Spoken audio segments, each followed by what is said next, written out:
This is going to be a long 4 years.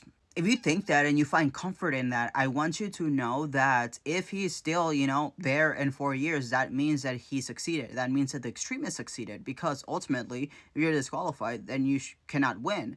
And if you're disqualified, your whole campaign cannot win. If you're disqualified, then you don't have pardoning power. If you're disqualified, you don't even have immunity. If you're disqualified, you don't have federal authority to act.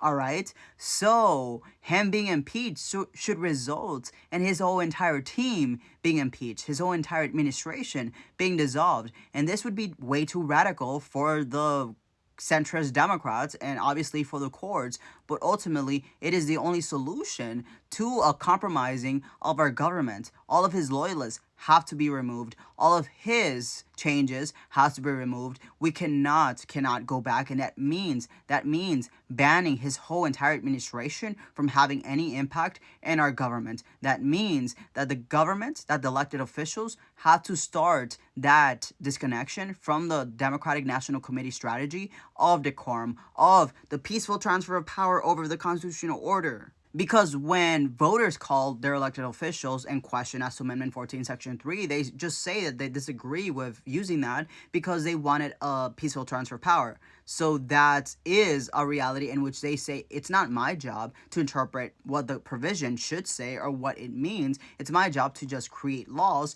and then also for the peaceful transfer of power. So that's someone else's job. But at that forefront, we're allowing them to have a minimum standard of legislating because they should be utilizing every single tool in order to create alarms, right? The fact that they don't have legislative power doesn't mean that they cannot be honest in the fact that if you are disqualified, you cannot win. And if you cannot win and you win, that puts you above the Constitution. And that's a problem because the ratification meant the Constitution is the law of the land, not a president. So in that reality, if that is dissolved, if the constitutional authority means nothing, then why should it mean something to the states? Why should it mean something to the state governments? Why would a state require federal approval to secede when he doesn't require any authority from the constitutional order in order to do what he's doing? And obviously, the experts will say, well, the courts have to dictate.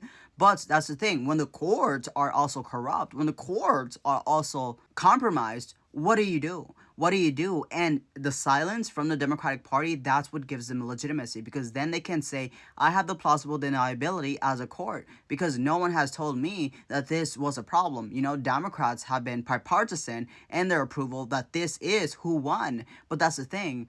You cannot allow for the peaceful transition into a monarchy, even if we voted for that. So the reality that they aren't questioning that legitimacy and pressuring the courts to take this up, that is a failure. That is a failure because the thing isn't that we have to impeach just him. We have to dissolve his whole entire legacy. And that means that there has to be judicial interpretations on what that means, but they're not going to do that because they're unwilling to do that.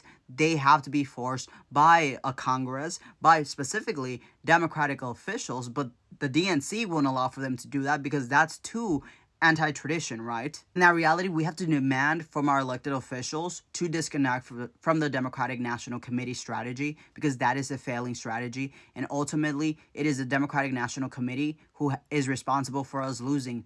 If you research, Tim Walz has said that the DNC literally forbade him from maximizing on his weird campaign because it would isolate the right. It's time that we kick out the centrists, and by centrists, I mean those who are between the left and the right. Because I'm personally a moderate, that means that I'm between the left and the liberals. I can compromise with the rights, but I won't embody their values. And the centrists embody right values, right? They love Citizens United. They love the Electoral College, but they won't love universal health care. They won't love affordable housing. See, you can be a Democrat, you can be a moderate and care about the economy, but you should be balancing out caring about the economy and caring about not producing social harm because the Republicans, the extremist MAGA voters who now care about this, aren't doing it because they cared about the social harm that was being done, but the economic harm that is being done to them personally.